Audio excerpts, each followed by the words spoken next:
Today, we are going to teach you the best methods and ways to defend on FIFA 22 to help you keep the ball at the back of the net. Let's go ahead and roll into it. Ladies and gentlemen, welcome back to another video here on our channel. I'm the FIFA analyst, and today we are going to be teaching you the 4 key principles that you need to apply to defend better on FIFA 22. If you go ahead and apply these methods, this will help you concede less goals, frustrate the opponent, and make it difficult for them to put the ball in the back of the net. What are we going to be talking about? You may be wondering. Well, first of all, we are going to be talking about jockeying as point number 1. We're then going to talk about second man press. And then third, we're going to talk about right stick switching. And then last but not least, we're going to talk about decision making. Do stay tuned for a video tomorrow on right stick switching, which will go into a little bit more detail, as that is something that you guys do seem to struggle with. But let's go into point number 1,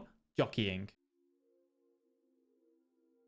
Jockeying is where you use the back left trigger button, the L2 button, or the LT button on Xbox. You're going to combine this with a bit of the sprint button, RT, R2, all dependent on what the opponent is doing. So let's go ahead and dive into the clips. As a general rule of thumb, we are going to use the sprint jockey button together when the opponent is sprinting, and then when the opponent is just dribbling, we're going to let go of that sprint button, maybe use it ever so slightly, but mainly we want to make sure that we're standing up and giving ourselves the best possible chance to defend that scenario. So let's take a look at this one. The opponent gets the ball inside the box with Neymar. Neymar is dangerous. So what are we thinking about here? We're currently holding the L2 button for the jockey. We lower our center of gravity, and then we also use a little bit of that sprint button. You can see where my players are. I'm trying to think about what danger does he have? What's his easiest route to get in on goal? I want to try and bring my center defensive mid back a little bit closer to close that angle down. So we use the second man press on that, which we'll talk about later in a short while. So when we're using this R2 and L2, this sprint and jockey, we're trying to keep about a 2-yard distance. We're trying to predict where the opponent is going, thinking about the most logical way for them to get into a shooting position. Here you can see the second man press being used. We've covered off that pass over to there. He's now gone offside, and he doesn't really have a shooting position. He can't do anything here. He then turns away, and that's when we close down and say, bang, thank you very much. We're going to take that ball off you. Do note that when we close in there, we use the L1, LB button, which will change you to the closest man to the ball, and we then step in when that ball is there to be won. He had no other options on. That was our time to go and apply that pressure and take the ball back from the opponent. Moving into our next example, the opponent puts a little bit of pressure on down on the right wing, and we're just chilling with our left back. And what we're trying to do here is not commit too heavily with our fullback. That is something that a lot of people do. They get too aggressive, and then the opponent just sprints past them, and you give up that wing play too easily. So you can see here, again, what are we worried about here? Well, A, we're worried about the ball in the middle, that driven pass, which is really strong this year. So I've used the right stick to switch to my centre back to at least try and stop that if he does go. We're using second man press again. We'll go into that shortly. And we're just trying to make sure that that isn't on. Once that isn't on, we then switch back to our left back, and that's when we wait for the perfect time to step in. He had the ball nice and close to his feet. We look for that animation. He then pushed it out towards the wing, and that's when we step in, say, thank you very much, sir. That is our time to go in and actually press that tackle button as well and take that ball directly off them. Now we move into the next example, and what we're trying to do here is just maintain goal side. Remember what I said about if the opponent is sprinting, we're going to use the sprint button and jockey as a whole. But if they're just going to be dribbling some nice little tight turns, we're going to come off that sprint button and use it ever so slightly. We don't want to be pushing it all the way down. We want to be coming off, and then sometimes just using that jockey button by ourselves allows us to win the ball there. Second man press, a feature this year which has certainly seen a buff in the defensive department. This is where you hold the RB R1 button, your right bumper button, also known as teammate contain. It is crucial this year. Such an easy way for you to really use the AI to help you defend. All right, so make sure we get it into our game. We have done a separate video on that. If you want to click that, you can click above here.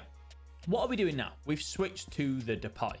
What are we going to do? We're going to switch over to our centre defensive mid. Notice that green icon above our Depay's head. That now means that we are pushing the R1, the RB button for that second man press.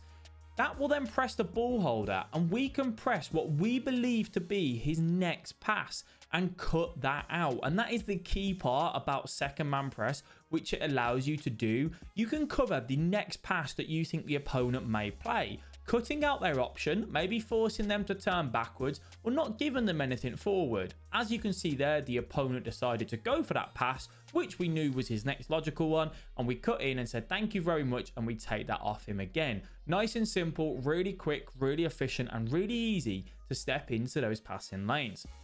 And moving on to another example here, the opponent does actually break away into a good area. I tried to pull my Tonali back, but he does get the ball down the line. That is a big thing as well. If you can pull your centre defensive mids back this year, that will help you in defence. Either way, he manages to get through here. I use the second man press, which is a little bit risky in this situation actually, because it's my left back that's going to step up and apply pressure to the ball holder. This is one of them ones where it's either going to go right or wrong. What I'm trying to do actually is stop him from coming into this middle area of the pitch where you can see that man, where I'm already covering with that centre back. I actually want to encourage him to go out to the wing here because I believe I can then buy time to get more men back behind the ball. So that second man press tells my left back to step up, put pressure on the ball holder and force him into a play, which is something that not many people do.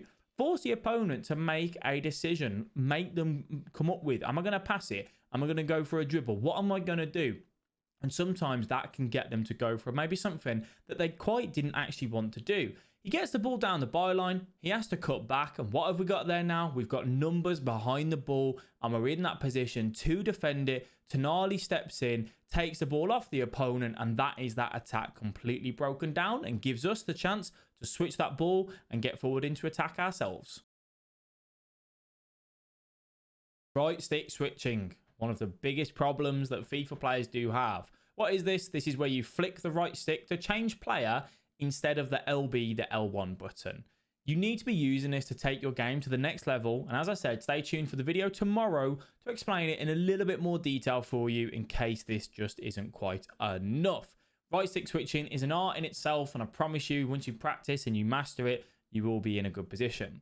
Opponent gets the ball out on the right wing. We switch to our fullback. We're worried about him possibly taking the run down the line. We don't want to show him the wing too easily, but we want to let him know that we're there and we're ready for that run on Messi v Hernandez.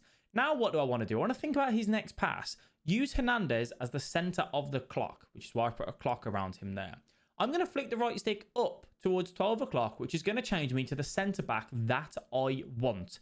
Nice and easily. This is when you're on player relative, and if you're on ball relative, it's the same principle. The center of the clock is just where the ball is.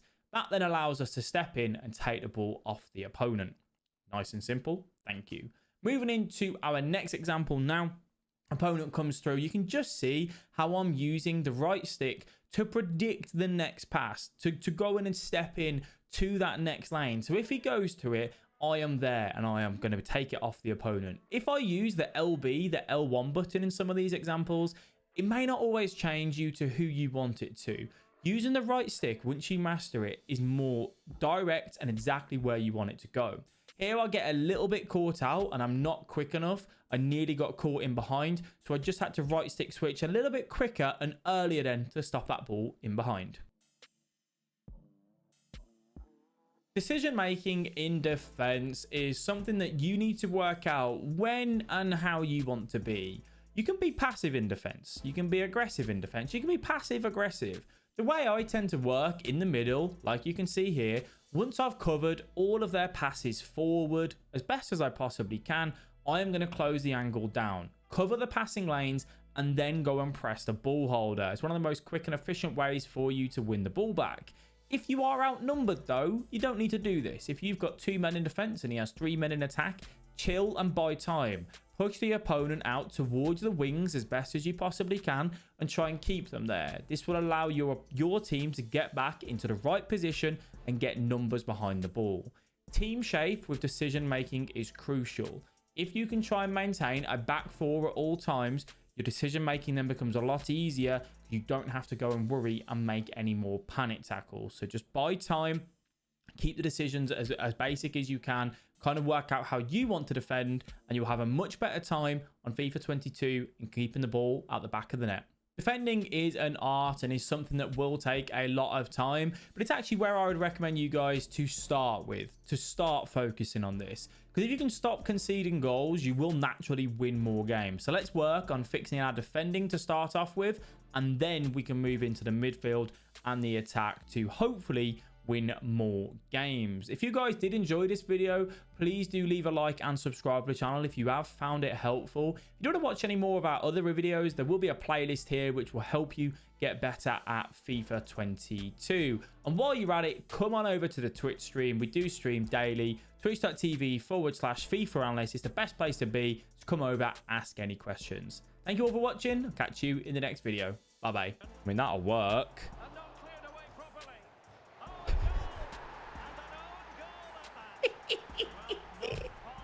I love that. I love that.